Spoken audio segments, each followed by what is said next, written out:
माता रमाई यांच्या जीवनावर आधारित मी रमाई हा चित्रपट प्रदर्शित होणार आहे। त्यानिमित्ताने मी रमाई चित्रपटाच्या अभिनेत्री प्रियंका उबाळे यांच्याशी बातचीत केली। आमचे प्रतिनिधी समाधान कांबळे यांनी त्यागमूर्ती माता रमाई यांच्या जीवनावर आधारित मी रमाई हा चित्रपट प्रेक्षकांच्या भेटीला येतोय। तळागाळातील जनतेपर्यंत हा चित्रपट पोहोचवण्यासाठी अभिनेत्री प्रियंका उबाळे मॅडम ह्या सर्व गावात जाऊन या चित्रपटाचं प्रमोशन करताना दिसत आहेत। आपल्यासोबत या चित्रपटाच्या अभिनेत्री आहेत, त्यांच्याकडून जाणून घेऊयात की हा चित्रपट कसा आहे, काय सांगाल? सप्रेम जय भीम। मी प्रियंका उबाळे। आता सध्या आम्ही ज्या प्रोजेक्टवर काम करत आहोत तो चित्रपट आहे मी रमाई।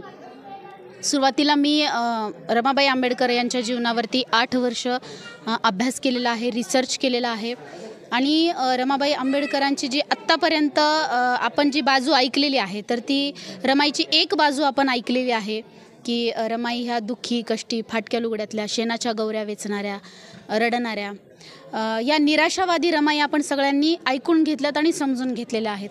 पण कुठल्याही गोष्टीच्या 2 बाजू असतात। तर रमाईच्या बाबतीमध्ये सुद्धा ही जी दुसरी बाजू आहे जी कायम पडद्याआड राहिलेली आहे। रमाई जेवढ्या रडणाऱ्या आहेत त्याच्यापेक्षा जास्त त्या लढणाऱ्या प्रवृत्तीच्या आहेत, त्या धाडसी आहेत, हिम्मतवाल्या आहेत आणि रमाईचं हे धाडस हे म्हणतो ना आपण एक खूप विशाल असं कर्तृत्व रमाईचं आहे, पण ते कुठंतरी पडद्याआड राहिलेलं आहे। आणि 8 वर्ष अभ्यास केल्याच्या नंतर मी रमाबाई आंबेडकरांच्या जीवनावर एक लघुपट बनवलेला आहे 40 मिनिटाचा, जो एक पात्री संकल्पनेतून शूट झालेला आहे आणि तो आम्ही सध्या प्रत्येक गावात, विहारात प्रोजेक्टरवर दाखवतो। भविष्यात रमाईवर मोठा चित्रपट या आर्थिक मदतीतूनच उभा राहणार आहे। या लोकनिधीतूनच आम्ही हा मोठा चित्रपट समाजाच्या समोर त्यांच्या भेटीला घेऊन येणार आहोत। मोठ्या प्रमाणात यश संपादन करेल आणि समाजाला रमाबाईची दुसरी बाजू ही कळेल।